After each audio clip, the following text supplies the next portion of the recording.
शून्य से शिखर तक। एक छोटा सा गांव था, कच्ची दीवारें और टूटी हुई छत वाला घर।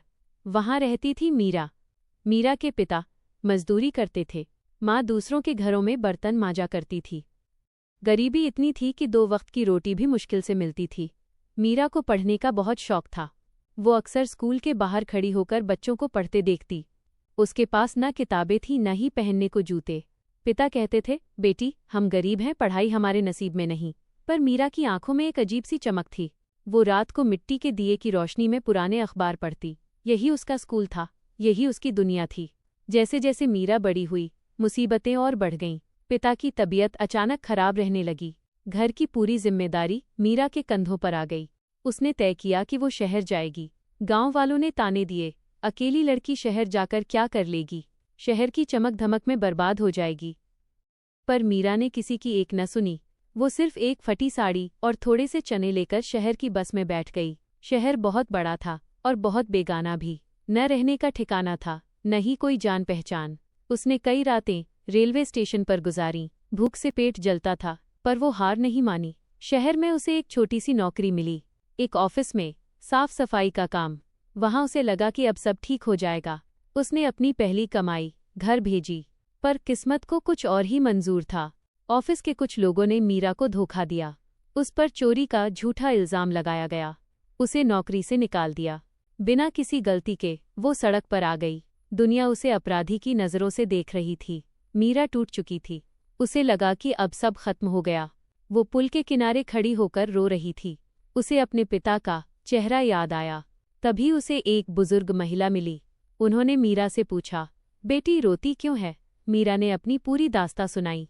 उस महिला ने कहा, दुनिया तुझे गिराएगी, पर तुझे खुद उठना होगा। उन्होंने मीरा को अपने घर में पनाह दी। वहां मीरा ने फिर से किताबें उठाईं। वो दिन में मजदूरी करती और रात भर पढ़ती। उसने ठान लिया था कि वो ऑफिसर बनेगी। उसका मजाक उड़ाने वाले अब भी कम नहीं थे। लोग कहते, मजदूरी करने वाली अब कलेक्टर बनेगी क्या? मीरा सिर्फ मुस्कुराती और मेहनत करती रहती। 5 साल बीत गए।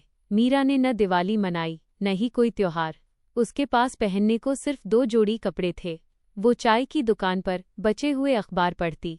वो लाइब्रेरी के बाहर बैठकर नोट्स बनाती। कई बार उसे बुखार आया, पर वो सोई नहीं। उसे अपनी माँ के वो फटे हुए हाथ याद थे। उसे पिता की वो लाचार आंखें याद थीं। उसने अपनी भूख को अपनी ताकत बना लिया।